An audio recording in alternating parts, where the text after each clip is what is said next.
एक गांव में दो बहनें रहा करती थीं, मोनी और सोनी। मोनी के कम पढ़े लिखे होने के कारण मोनी का विवाह एक गरीब परिवार में हुआ था।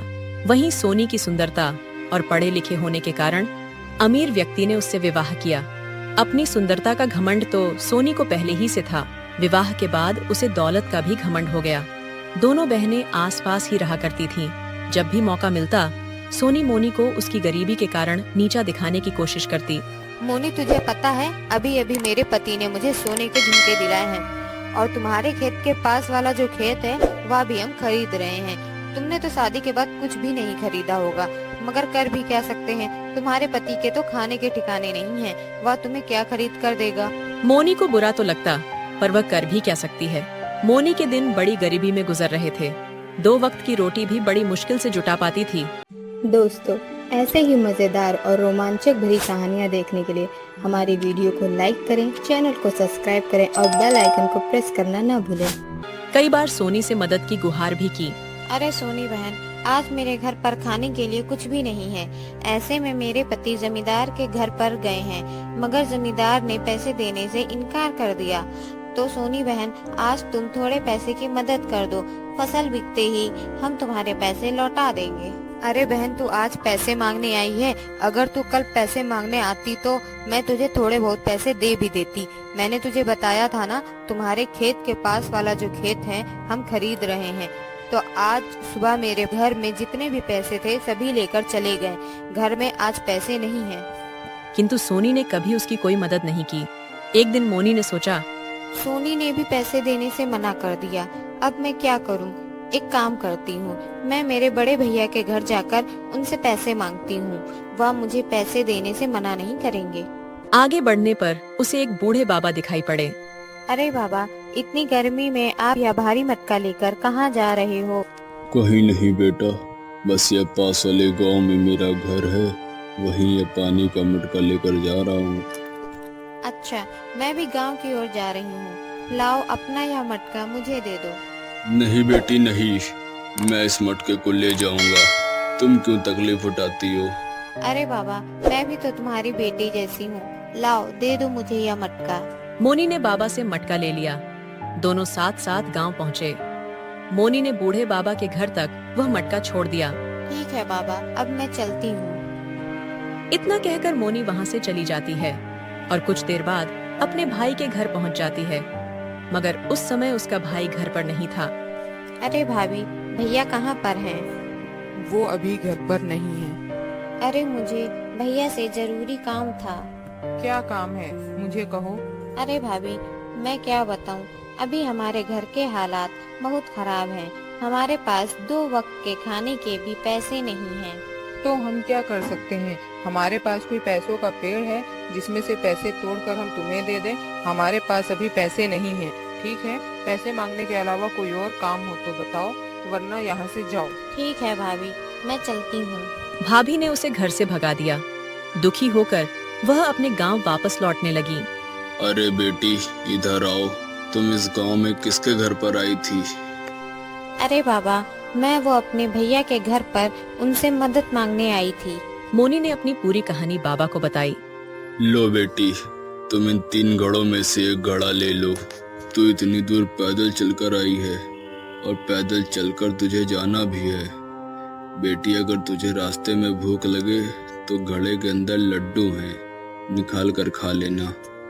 नहीं बाबा, मुझे नहीं चाहिए। आपने मुझसे पूछा, वही बहुत है। अरे बेटी ले लो, तुम भी तो मेरी बेटी जैसी हो। फिर बाबा के बार बार कहने पर मोनी वह घड़ा बाबा से ले लेती है। बाबा, अब मैं चलती हूँ, वरना मुझे घर पहुँचते पहुँचते शाम हो जाएगी। और फिर वह अपने घर की ओर जाने लगती है। अरे मोनी, आज तुम अपने बड़े भैया के घर गई थी। तुम्हारे भैया ने तुम्हारी कुछ मदद करी? मैं वहाँ गई थी, मगर भैया तो घर पर नहीं थे और भाभी ने तो मुझे घर से भगा दिया। अच्छा, इसका मतलब है आज भी हम दोनों को भूखा सोना पड़ेगा। नहीं, आज हमें भूखा नहीं रहना पड़ेगा। मतलब पैसे मिले क्या? अरे नहीं, मैं जब भैया के घर से वापस लौट रही थी तब मुझे रास्ते में बाबा मिले और वो बाबा ने मुझे एक लड्डू से भरा घड़ा दिया कि रास्ते में भूख लगे तो खा लेना, मगर मैंने वो लड्डू नहीं खाए। क्या? ये तो बहुत अच्छी बात है।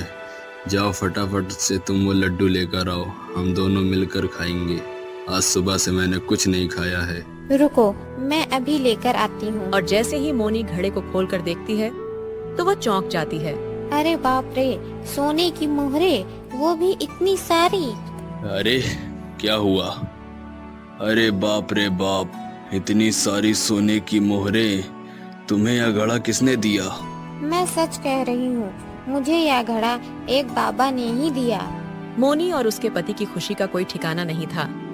फिर उन दोनों ने गांव में खेती के लिए एक जमीन खरीदी। मोनी की तरक्की देखकर सोनी को बहुत जलन हो रही थी। वह अपने पति से कहती है, अरे सुनो जी, यह मेरी बहन इतनी पैसे वाली कैसे बन गई? उसके पास इतना धन कहाँ से आया?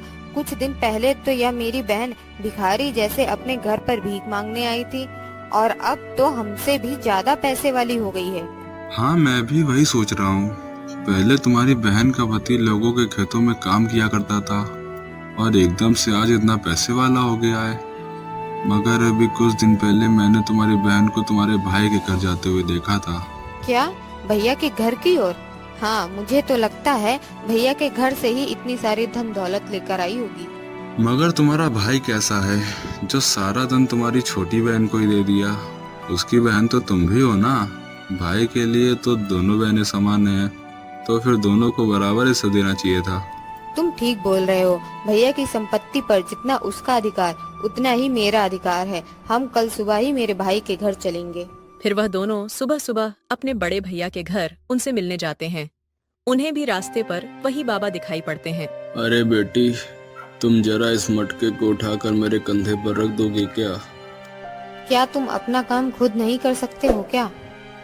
मैं बूढ़ा हो गया हूँ बेटी, अब मुझसे ज्यादा वजन नहीं उठाया जाता है। तुम बस इस मटके को उठाकर मेरे कंधे पर रख दो, तुम्हारी बहुत कृपा होगी। क्या हमसे पूछकर बुढ़ा हुआ था? खुद ही तो बुढ़ा हुआ है।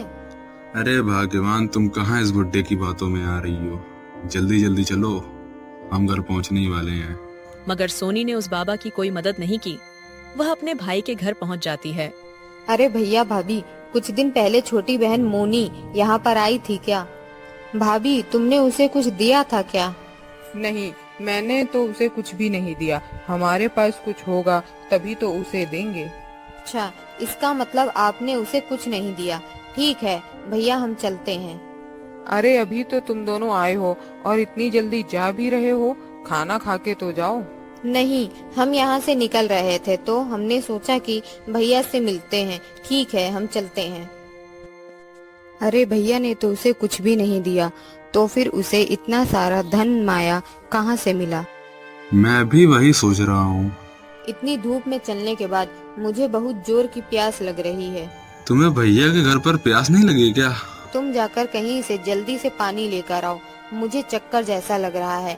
अरे जब मुझे प्यास नहीं लग रही थी, अब मुझे बहुत जोर की प्यास लग रही है। उन्हें एक झोपड़ी दिखती है। वह झोपड़ी उन्हीं बाबा की थी। क्या हुआ बेटा, मेरे घर की तरफ कैसे आना हुआ तुम्हारा? बाबा, एक लोटा पानी मिल सकता है क्या? क्यों नहीं बेटी, आओ आओ, मेरे घर के अंदर आओ। बाबा, हमने तो तुम्हारी मदद करने से इनकार कर दिया था, तो भी तुमने हमें पानी दिया है। तो क्या हुआ बेटी, वो तुम्हारा कर्म था और यह मेरा कर्म है। और बेटी, तुम दोनों को मैंने इस गांव में पहली बार देखा है। तुम दोनों यहाँ पर किसके घर पर आए हो? अरे बाबा, इस गांव में मेरे बड़े भैया रहते हैं, उनसे मिलने हम इस गांव में आए हैं। अच्छा बेटी, तो तुम उस किसान की बहन हो ना? बेटी, तुम्हारी एक बहन और भी है ना, जो कुछ समय पहले तुम्हारे भाई से मिलने आई थी? बाबा, वहाँ थोड़े दिन पहले भैया से मिलने आई थी। मगर बाबा, तुम्हें कैसे पता? अरे बेटी, क्या बताऊं, जिस जगह तुम मुझे आज मिली हो, कुछ दिन पहले तुम्हारी बहन भी मुझे वहाँ पर मिली थी। उस बेचारी बच्ची ने तो मुझे मेरा मटका लेकर मेरी झोपड़ी तक छोड़ा था। मगर बाबा, तुम्हें पता है, जब से मेरी बहन भैया के घर से होकर आई है, जब से उसके पास खूब धन दौलत हो गई है। बताता हूँ बेटी, बताता हूँ। उस बच्ची के पास जितनी भी धन दौलत आई है, वो उसके अच्छे कर्म और अच्छी नीयत के कारण उसे प्राप्त हुई है।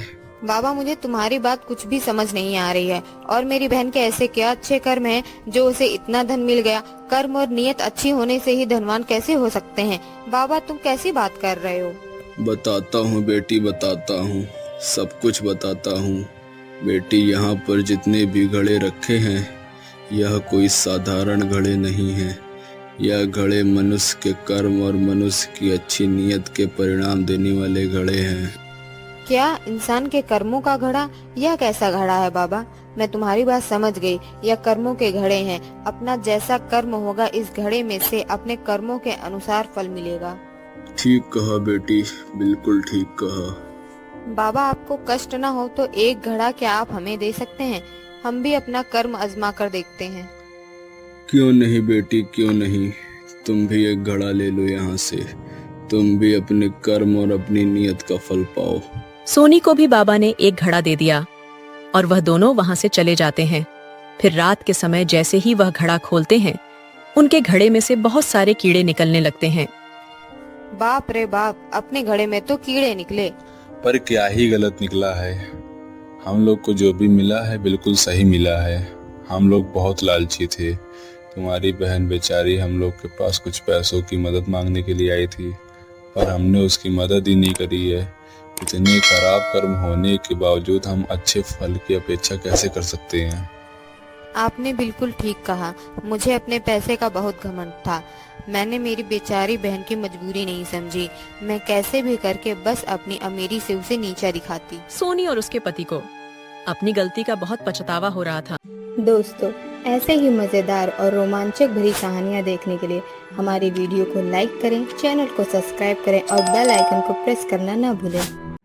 गुफा के अंदर कुछ देर चलते चलते मोनी को बहुत सारा खजाना नजर आता है, जिसे देख मोनी की आंखें दंग रह जाती हैं। अरे ये क्या, इतना सारा खजाना। जैसे ही उस खजाने को छूती है, वैसे ही वहाँ पर एक राक्षस प्रकट हो जाता है। आखिर तुम मेरी गुफा में आ ही गए। तुम जैसे लालची लोग ही यहाँ आते हैं। दोस्तों, ऐसे ही मजेदार और रोमांचक भरी कहानियाँ देखने के लिए हमारी वीडियो को लाइक करें, चैनल को सब्सक्राइब करें और बेल आइकन को प्रेस करना न भूलें।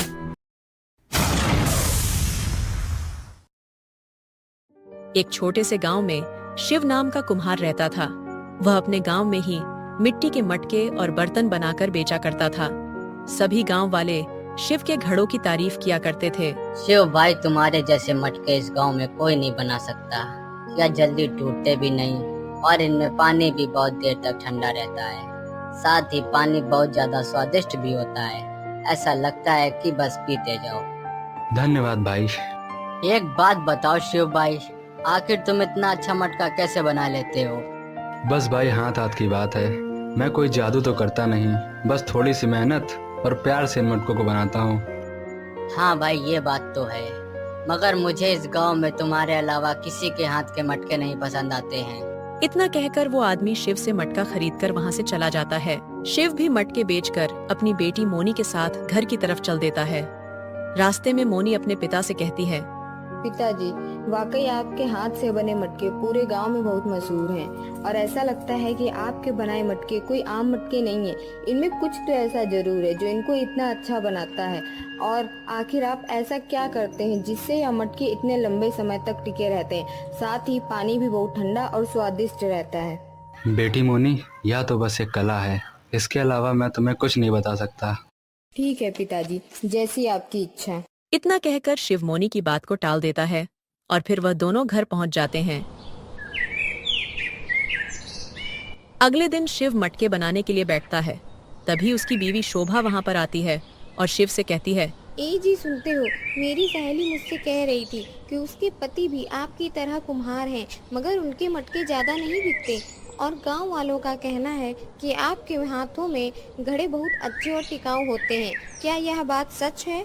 अरे हाँ माँ, पिताजी के हाथ के घड़े तो पूरे गांव में मशहूर हैं और इनके जैसे मटके पूरे गांव में कोई नहीं बना सकता।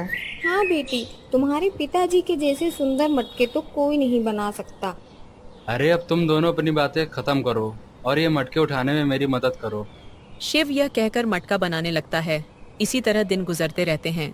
एक दिन अचानक से मोनी शिव से कहती है, पिताजी, आज आपको यह बताना होगा कि आप मटके कैसे बनाते हैं। जो यह इतने ज्यादा अच्छे बनते हैं। ठीक है, लेकिन एक शर्त पर बताऊंगा। तुम्हें मुझसे वादा करना होगा कि तुम मेरी बताई हुई किसी भी बात को किसी और को नहीं बताओगी। ठीक है पिताजी, मैं आपसे वादा करती हूँ कि मैं यह रहस्यमयी बात किसी को नहीं बताऊंगी। ठीक है, तो फिर सुनो। मैं यह मटके बनाने के लिए जहाँ से मिट्टी लेकर आता हूँ, वह जगह कोई आम जगह नहीं है। वह जंगल के अंदर मौजूद एक रहस्यमय गुफा है। उसके आसपास जादुई मिट्टी मिलती है। उस जादुई मिट्टी के कारण ही मेरे मटके इतने अच्छे बनते हैं। अच्छा पिताजी, तो आपके सुंदर मटके का राज यह है। वैसे पिताजी, अगर आप बुरा न माने तो आज मैं भी आपके साथ मिट्टी लेने चलूं? आज नहीं बेटी, आज तो मैं पहले से ही वहाँ से मिट्टी लेकर आ चुका हूँ, इसलिए अब हम कल चलेंगे। ठीक है पिताजी। अगले दिन सुबह सुबह वह दोनों रहस्यमयी गुफा के पास से मिट्टी लेने निकल जाते हैं। मोनी, यह देखो, यही वह रहस्यमय गुफा है। मैं इसी गुफा के बाहर से मिट्टी निकालता हूँ। अच्छा पिताजी, तो यह है वो जादुई मिट्टी। चलो अब जल्दी जल्दी मिट्टी निकालना शुरू करो। शिव यह बोलकर मोनी के साथ मिट्टी निकालने लगता है। मिट्टी निकालने के बाद वो दोनों जैसे ही घर के लिए निकलने लगते हैं, वैसे ही मोनी शिव से कहती है, पिताजी, क्यों न हम एक बार उस रहस्यमयी गुफा के अंदर जाकर देखें, आखिर पता तो चले कि उस गुफा में है क्या। खबरदार, तुम बिल्कुल भी इस गुफा के अंदर नहीं जाओगी। पर क्यों पिताजी? क्योंकि लोगों का कहना है यह गुफा एक रहस्यमय गुफा है और इस गुफा के अंदर जो भी एक बार जाता है वो दोबारा इससे बाहर नहीं आ पाता। शिव यह कहकर अपनी बेटी को वहाँ से घर की तरफ भेज देता है और खुद पीछे किसी काम के लिए रुक जाता है। ये आजकल के बच्चे भी ना कोई बात ही नहीं मानते हैं। मैं भला कैसे उनको उस खतरनाक गुफा में जाने की इजाजत दे दूं? शिव यह सोचते हुए जंगल के रास्ते घर के लिए लकड़ी लेकर जा रहा था। रास्ते में उसने देखा एक चिड़िया पेड़ पर लगे एक जाल में फंसी है। अरे ये क्या, अगर ये ज़्यादा देर तक यहाँ पर फंसी रही तो यह मर भी सकती है। मुझे कुछ ना कुछ करके इसे वहाँ से निकालना होगा। शिव जल्दी से जाकर चिड़िया को उस जाल से आजाद कर देता है। तभी वो चिड़िया शिव से कहती है, तुम्हारा बहुत बहुत शुक्रिया। अगर तुम नहीं आते तो आज इस जाल में मैं भूख के कारण मर ही गई होती। कोई बात नहीं, यह तो मेरा कर्तव्य था। तुम्हारी जगह अगर वहाँ पर और कोई भी होता फिर भी मैं यही करता। शिव की यह बात सुनकर वो चिड़िया बहुत खुश होती है और कहती है, तुम्हारी अच्छाई से मैं बहुत खुश हूँ, इसलिए मैं तुम्हें अपना यह जादुई पंख देती हूँ। यह हमेशा तुम्हारी रक्षा करेगा। इतना कहकर चिड़िया वहाँ से चली जाती है। कुछ देर बाद शिव अपने घर पर आकर मटके बनाने में व्यस्त हो जाता है। तभी मोनी उसकी नजर से बचकर जंगल की तरफ गुफा की ओर चली जाती है। गुफा के अंदर कुछ देर चलते चलते मोनी को बहुत सारा खजाना नजर आता है, जिसे देख मोनी की आंखें दंग रह जाती हैं। अरे ये क्या, इतना सारा खजाना! अगर मैं यह खजाना पिताजी को दे दूं तो फिर हम बहुत अमीर हो जाएंगे और फिर हमें मटके बेचने की जरूरत नहीं पड़ेगी। मोनी यह कहकर जैसे ही उस खजाने को छूती है, वैसे ही वहाँ पर एक राक्षस प्रकट हो जाता है। दोस्तों, ऐसे ही मजेदार और रोमांचक भरी कहानियाँ देखने के लिए हमारी वीडियो को लाइक करें, चैनल को सब्सक्राइब करें और बेल आइकन को प्रेस करना ना भूलें। आखिर तुम मेरी गुफा में आ ही गए। तुम जैसे लालची लोग ही यहाँ आते हैं, पर मुझे किसी कन्या से ऐसी उम्मीद नहीं थी। बताओ तुम्हारी हिम्मत कैसे हुई मेरे खजाने को चुराने की? मेरे खजाने को जो भी चुराने की कोशिश करता है मैं उसे जिंदा नहीं छोड़ता। अब तुम यही कहते रहोगी?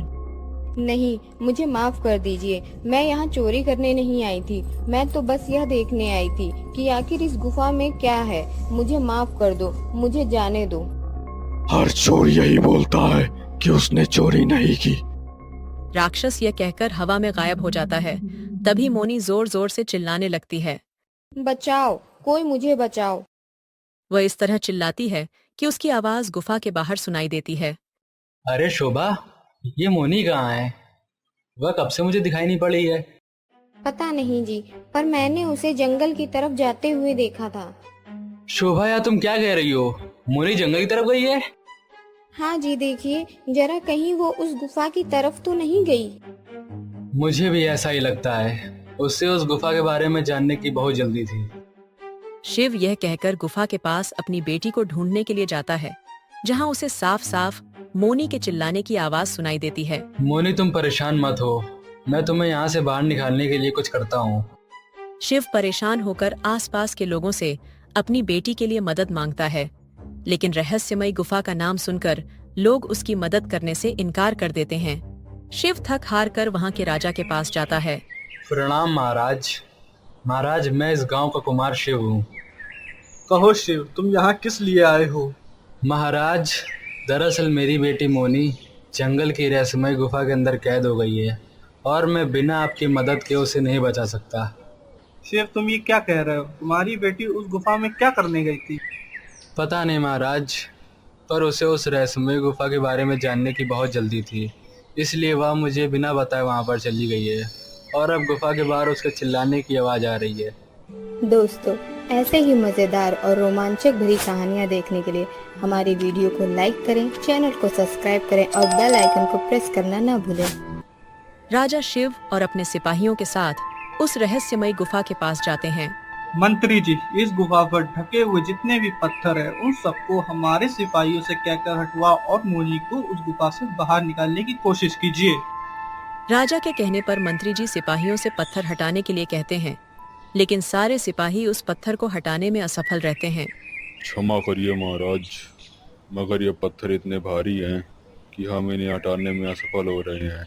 राजा परेशान होकर शिव से कहते हैं, शिव, तुम परेशान मत हो, हम जरूर तुम्हारी बेटी को सही सलामत इस गुफा से बाहर निकाल लेंगे। राजा शिव से यह कह ही रहे थे कि तभी वहाँ वही चिड़िया आ जाती है और राजा से कहती है, प्रणाम महाराज। प्यारी चिड़िया, तुम यहाँ? महाराज, मैं यहीं पास में ही रहती हूँ। मैंने यहाँ पर आवाज़ सुनी तो देखने चली आई। महाराज, अगर आप बुरा न माने तो मैं पूछ सकती हूँ कि आप यहाँ इतने लोगों के साथ क्यों आए हैं? असल में बात यह है कि इस गुफा में शिव की बेटी फंस गई है। हम उसे निकालने की कोशिश कर रहे हैं। महाराज, यह गुफा कोई आम गुफा नहीं है, बल्कि शैतान की गुफा है और जो भी इसके अंदर एक बार जाता है वह हमेशा के लिए कैद हो जाता है। फिर हम ऐसा क्या करें जिससे शिव की बेटी सही सलामत बाहर निकल आए? राजा की बात सुनकर चिड़िया शिव की तरफ देखती है और कहती है, अरे, तुम तो वही हो जिसने मेरी जान बचाई थी। हाँ हाँ, मैं वही हूँ, पर आज मुझे तुम्हारी मदद की ज़रूरत है। शिव, तुम परेशान मत हो, मैं कोशिश करती हूँ तुम्हारी बेटी को सही सलामत गुफा से वापस निकाल लूं। चिड़िया यह कहकर अपनी आंखें बंद करती है और कुछ मंत्र पढ़ती है। तभी वहां के सारे पत्थर अपने आप रास्ते से हट जाते हैं। पत्थर हटते ही शिव और राजा चिड़िया के साथ उस गुफा में दाखिल होते हैं, जहां मोनी एक पत्थर से बंधी हुई रहती है। मोनी बेटा, तुम ठीक तो हो ना? देखो, हम आ गए हैं, अब हम तुम्हें यहाँ से छुड़ा लेंगे। शिव यह कहकर जैसे ही मोनी की तरफ कदम बढ़ाता है, वैसे ही वहां एक भयानक राक्षस प्रकट होता है। अच्छा किया कि तुम लोग भी यहाँ आ गए। अब मैं तुम सबको भी कैद कर लूंगा। हमने तुम्हारा क्या बिगाड़ा है जो तुम हमें ऐसे कैद करने की बात कर रहे हो? तुम लोग लालची हो, तुम लोग सिर्फ मेरा खजाना लेने आए हो। मैं तुम सबको इस गुफा में हमेशा के लिए कैद कर लूंगा। राक्षस यह कहकर उन सबको कैदी बनाने के लिए जादू करता है।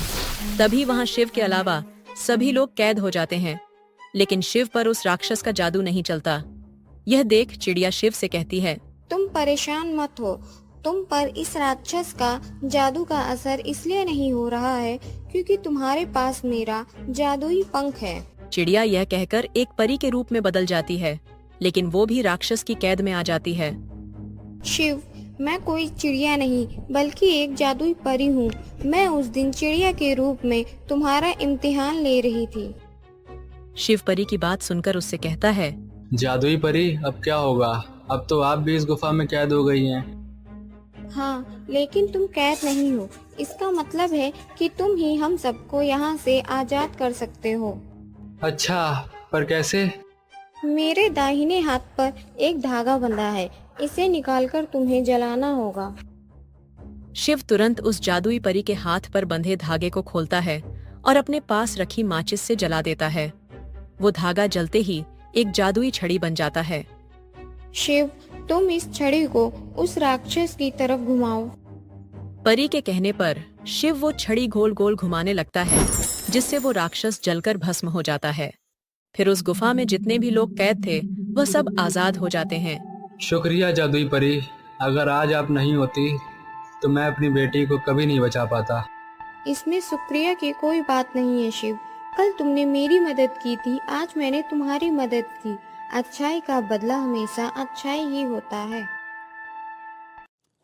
इस बंदर की वजह से ही मेरी सारी चोरी पकड़ी गई है। रघु, उस बद्री के बंदर को मार दो जाकर। जब तक वो मरेगा नहीं तब तक मुझे शांति नहीं मिलेगी। मंत्री के कहने पर रघु बद्री के बंदर को पकड़ लेता है और उसे एक ऊंची चोटी पर ले जाता है और उसे वहां से नीचे फेंक देता है।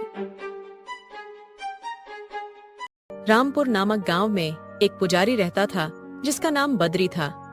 वह ज्यादा धनवान नहीं था और उसके माता पिता भी नहीं थे, मगर वह भगवान की भक्ति में विलीन रहता था। एक दिन वह रोज की तरह सुबह सुबह मंदिर पूजा करने के लिए जाता है। जैसे ही वह पूजा करके मंदिर से बाहर निकलता है, वैसे ही उसे मंदिर के पीछे से किसी के चीखने की आवाज आती है। वह पीछे जाकर देखता है तो वहां पर एक छोटा सा बंदर घायल होकर पड़ा था। बद्री उसे देखकर कहता है, अरे तुम कौन हो और यहाँ इस हालत में क्या कर रहे हो छोटे बंदर? वह मासूम बंदर कुछ नहीं बोलता है, वह सिर्फ दर्द से तड़प रहा था। लगता है किसी जंगली जानवर ने इसका शिकार किया है और यह उससे बचते बचते यहाँ तक आ पहुँचा है। तुम बिल्कुल ही परेशान मत हो छोटे बंदर, मैं तुम्हें अपने साथ अपने घर ले जाऊंगा और तुम्हारा इलाज कराऊंगा। देखना फिर तुम बिल्कुल ठीक हो जाओगे। बद्री उस बंदर को ठीक कराने का दिलासा देता है, लेकिन वह बंदर उसे चुपचाप अपनी आंखों से देखता रहता है। वह उस बंदर को उठाकर अपने घर पर ले आता है। घर पर आते ही बद्री उस बंदर से कहता है, दोस्तों, ऐसे ही मजेदार और रोमांचक भरी कहानियाँ देखने के लिए हमारी वीडियो को लाइक करें, चैनल को सब्सक्राइब करें और बेल आइकन को प्रेस करना ना भूलें। छोटे बंदर, तुम क्या गूंगे हो? मैं कब से तुम्हें इतनी सारी बातें कह रहा हूँ, मगर तुम हो कि कुछ बोलते ही नहीं। मुझे तो ऐसा लगता है कि तुम बोल ही नहीं सकते। चलो कोई बात नहीं, मैं तुम्हें वैद्य जी के पास लेकर चलता हूँ। बद्री बंदर को लेकर वैद्य के पास जा ही रहा होता है कि उसे वैद्य रास्ते में ही मिल जाते हैं। अरे पंडित जी, आप कहाँ जा रहे हो इतनी जल्दी में, और यह बंदर तुम्हें कहाँ से मिला? अच्छा हुआ वैद्य जी कि आप मुझे यहीं पर मिल गए। मैं बस आपके ही पास आ रहा था। वैद्य जी, यह बंदर बहुत जख्मी है, आप इसका इलाज कर दीजिए। अरे पंडित जी, आप कितने नादान हैं। लोग मेरे पास इंसान का इलाज कराने आते हैं और आप इस बंदर को लेकर आए हो। भला इसे इलाज की क्या जरूरत? ये जानवर तो एक दूसरे का शिकार होने के लिए दुनिया में आते हैं। नहीं वैद्य जी, आप तो ऐसा मत कहिए। जिस तरह हमें दर्द होता है वैसे तो इन जानवरों को भी होता होगा ना।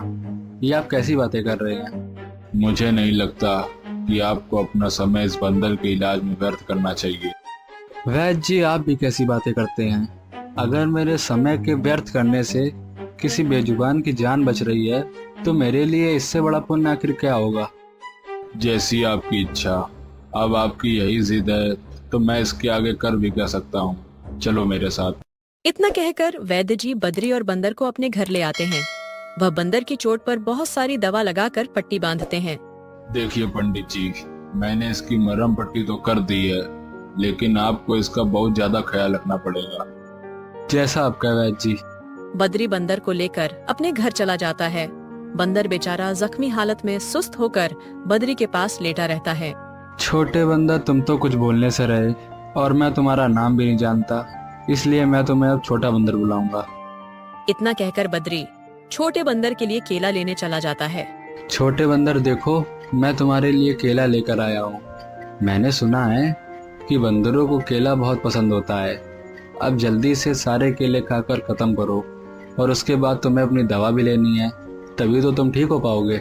बद्री इतना कहकर अपने हाथ से केले के छिलके को उतारता है और बंदर को खिलाने लगता है। वह बंदर बद्री को अपनी मोटी मोटी आंखों से टुकुर टुकुर देखता है। दिन गुजरते जाते हैं और बद्री उस छोटे बंदर की ऐसी ही सेवा करता है जिससे वह छोटा बंदर ठीक हो जाता है। छोटे बंदर, अब तुम बिल्कुल ठीक हो चुके हो और मुझे वैसा लगता है कि तुम्हें तुम्हारे घर पहुंचा देना चाहिए। चलो मैं तुम्हें तुम्हारे घर छोड़कर आता हूँ। बद्री यह कहकर बंदर को जंगल की तरफ लेकर जाता है। ये लो छोटे बंदर, तुम्हारा घर आ गया।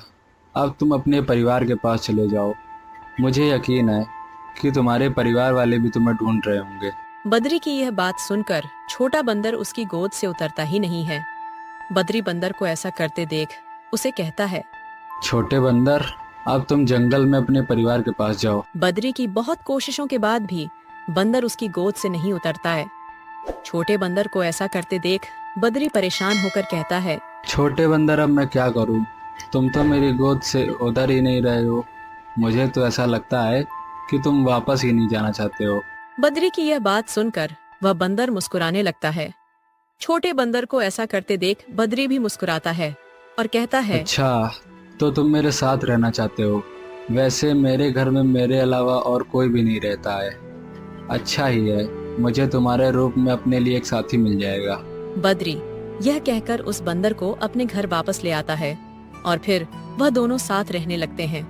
छोटा बंदर बद्री के हर काम में उसका हाथ बटाता है। एक दिन बद्री मंदिर की ओर पूजा करने जा रहा होता है। उसने देखा कि राज्य का मंत्री मंदिर की सोने की मूर्ति को बड़े ही गौर से देख रहा था। अरे मंत्री जी, आप इतने दिनों बाद मंदिर में, और आप ये मूर्ति को इतने गौर से क्यों देख रहे हैं? अरे कुछ नहीं, बस इस मूर्ति की रोशनी मेरी आंखों को बहुत लुभा रही है। हाँ मंत्री जी, ये मूर्ति है ही इतनी खूबसूरत। हाँ पंडित जी, अब मैं चलता हूँ। इतना कहकर मंत्री वहाँ से चला जाता है। बद्री भी पूजा करके कुछ देर बाद वहाँ से चला जाता है। वह घर पहुंचकर छोटे बंदर को केले खिलाता है और कुछ देर उसके साथ खेलता है। ऐसे ही कुछ दिन गुजरते रहते हैं।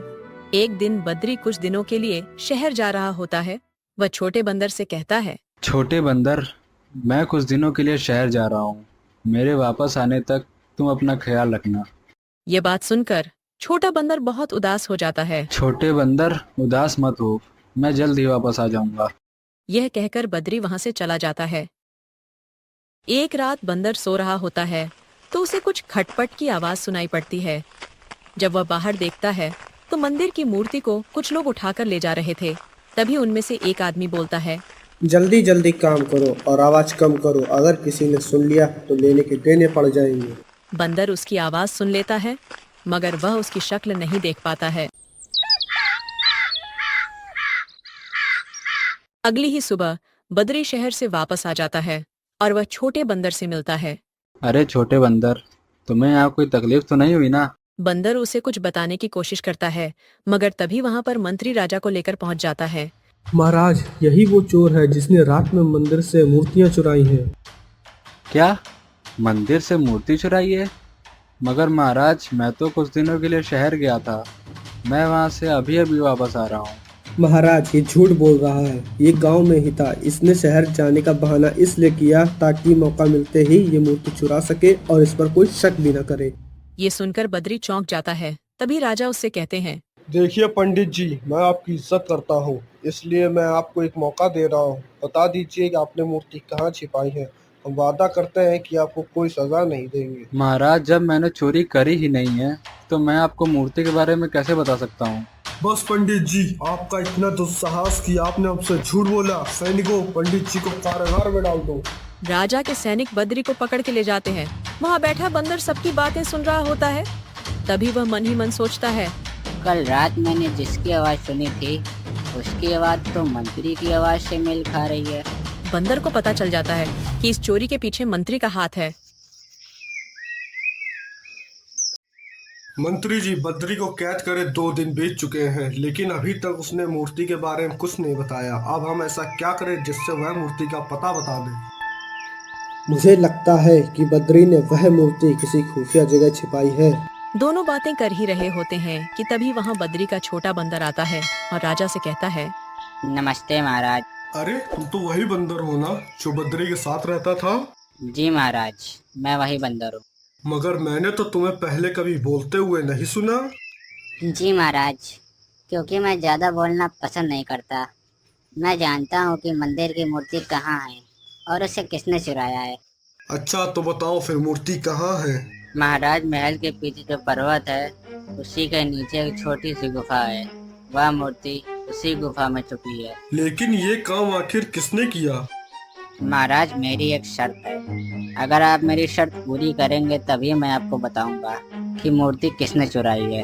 ठीक है, मुझे तुम्हारी शर्त मंजूर है। बताओ मुझे क्या करना होगा। महाराज, आपको मेरे मालिक यानी बद्री को अपनी कैद से आजाद करना होगा। तुम जानते भी हो तुम क्या कह रहे हो? जी महाराज, मैं जानता हूँ और यकीन मानो, आपको भी जब सच पता चलेगा तब आप भी ऐसा ही करेंगे। राजा उस बंदर की बात सुनकर अपने सिपाहियों से कहकर बद्री को आजाद करने के लिए कहते हैं। मैंने तुम्हारे मालिक को आजाद कर दिया है, अब तुम मुझे सब सच बताओ। जैसा कि मैंने आपको बताया था, वह मूर्ति एक पर्वत के नीचे स्थित एक गुफा में छुपी हुई है और उस मूर्ति को चुराने वाला और कोई नहीं बल्कि आपका मंत्री ही है। महाराज, ये बंदर झूठ बोल रहा है। भला मैं आपका खजाना क्यों चुराऊंगा? इतने सालों से क्या मैंने कभी आपसे कोई बेईमानी की है? मंत्री की यह बात सुनकर राजा उस बंदर से कहता है। मूर्ख बंदर, क्या कह रहे हो तुम? हमारे मंत्री जी पर झूठा आरोप लगा रहे हो। महाराज, अगर आपको मेरी बातों पर यकीन नहीं है तो मेरे साथ चलिए और खुद अपनी आंखों से देख लीजिए। राजा उस बंदर की बात मानकर सबके साथ उस पर्वत की तरफ निकल जाते हैं। छोटा बंदर सबको उस पर्वत के नीचे बनी गुफा में ले जाता है और वहाँ पर छुपा सारा खजाना राजा को दिखाता है। मंत्री जी, आपने मेरा खजाना चुराया, मगर क्यों? महाराज, ये झूठ बोल रहा है। मैंने ये खजाना नहीं चुराया। ये जरूर इस बंदर और उसके मालिक का काम है। मंत्री जी, आप मेरे साथ इतनी बड़ी दगाबाजी करेंगे मैंने सोचा नहीं था, लेकिन अब आपको इसकी सजा जरूर मिलेगी। आपकी सजा यही है कि बद्री की जगह आप कारागार में कैद रहेंगे। मंत्री को सजा सुनाने के बाद राजा बद्री से कहते हैं। पंडित जी, मुझे माफ कर दो, मैंने आपको बेवजह सजा दे दी। नहीं महाराज, आप मुझसे माफी मत मांगिए। पंडित जी, आपका ये बंदा बहुत समझदार और बहुत ही वफादार साथी है। अगर आज ये ना होता तो सच में हम आपको हमेशा के लिए अपनी कैद में रखते हैं। हाँ महाराज, ये मेरा साथी मेरा वफादार है। लेकिन छोटे बंदर, तुम्हें कैसे पता चला कि ये सब मंत्री जी ने किया है? जब आप शहर गए थे तब मैंने एक रात कुछ लोगों को मूर्ति को ले जाते हुए देखा और वहाँ पर मैंने मंत्री जी की आवाज़ सुनी थी। छोटे बंदर, तुमने यह बहुत अच्छा काम किया। ये बात बोलकर बद्री छोटे बंदर को गले लगा लेता है। दोस्तों, ऐसे ही मजेदार और रोमांचक भरी कहानियाँ देखने के लिए हमारी वीडियो को लाइक करें, चैनल को सब्सक्राइब करें और बेल आइकन को प्रेस करना न भूलें।